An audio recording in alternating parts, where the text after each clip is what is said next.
and thank you for stopping by on the culmination of my D-Day week. This week, I have dedicated all my efforts to exploring D-Day, which took place on Tuesday, April 6th, 1944.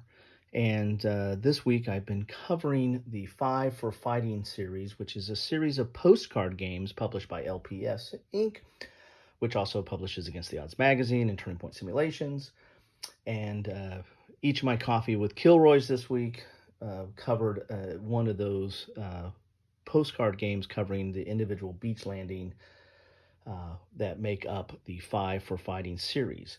Now, today, I'm going to do an unbagging of Tuesday, the Fuhrer Slept Late. Now, this is a combination or combined rules for the Five for Fighting series. So this is a way to take all five of those games and instead of playing them individually, you can play them together and cover the entire invasion with this rule set.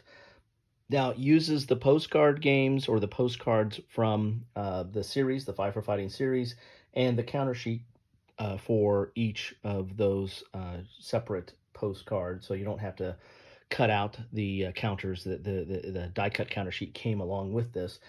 This was offered as a special offering from Against the Odds, I believe. I believe it might be part of their Black Swans. The Against the Odds magazine has a war game in every issue, but they also have some separate games called their Black Swans, which are separate bagged games, kind of like this.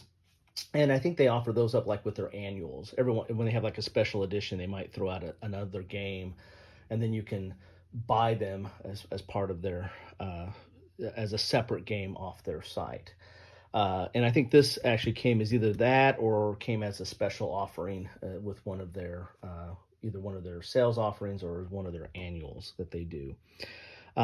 Nonetheless, you have a rule set and the counters and the five postcards came with it. I did not get those individually, but enough of that. Let's get inside the bag, and I'll put a link to each of my separate coverage of the postcards down below, so you can go look at these individually and get a feel for them. But this is the combined rules for playing all five of these. So what you're going to get in this bag here is the die cut counter sheet, which is nice, thick gray core counters, very clear and clean reading of the counters on there.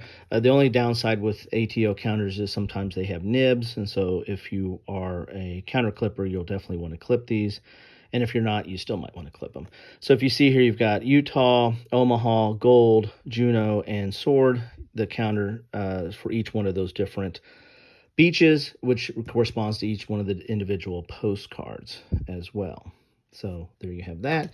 Then you have the individual postcards that I covered earlier this week. Again, I'll put a link to that. So you have Utah, which has the map and then the counters, but you don't need the counters if you have this. You don't need to cut these out.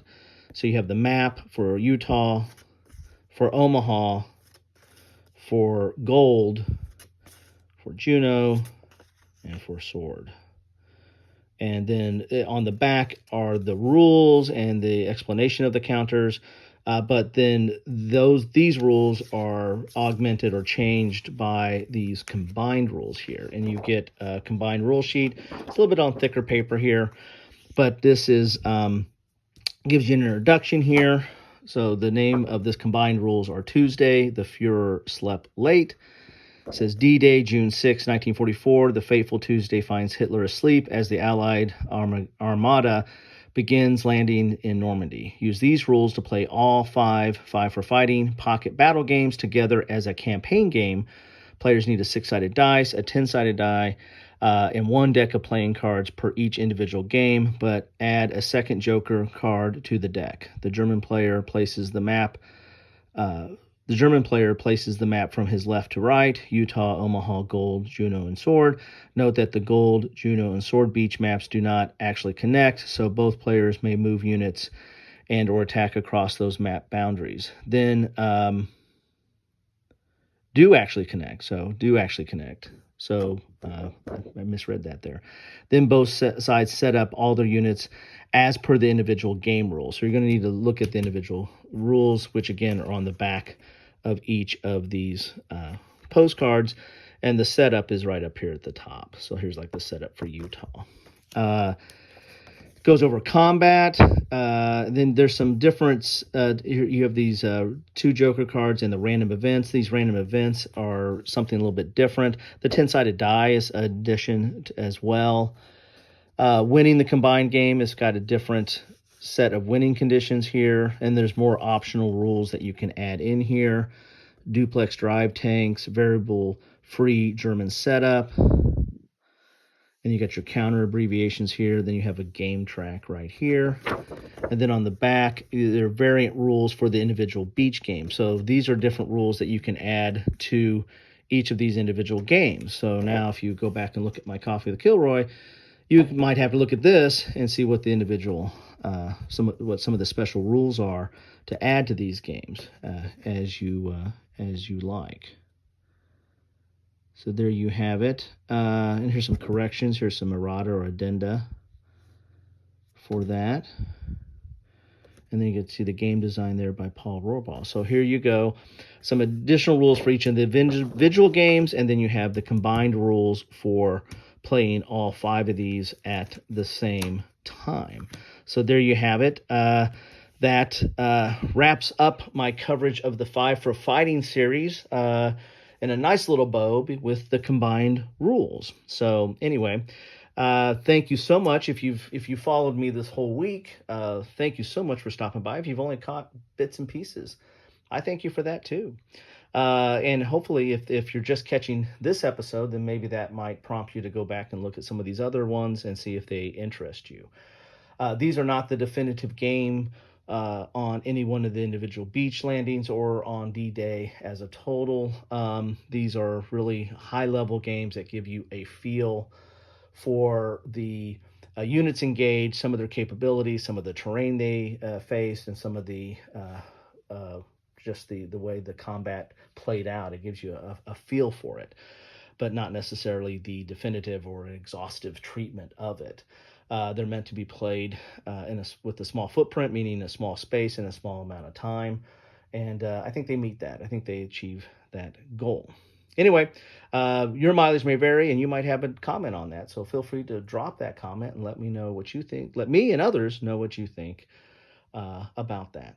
Anyway, I hope you are having a good one, and hope you have a great day. Thanks.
Thanks for watching.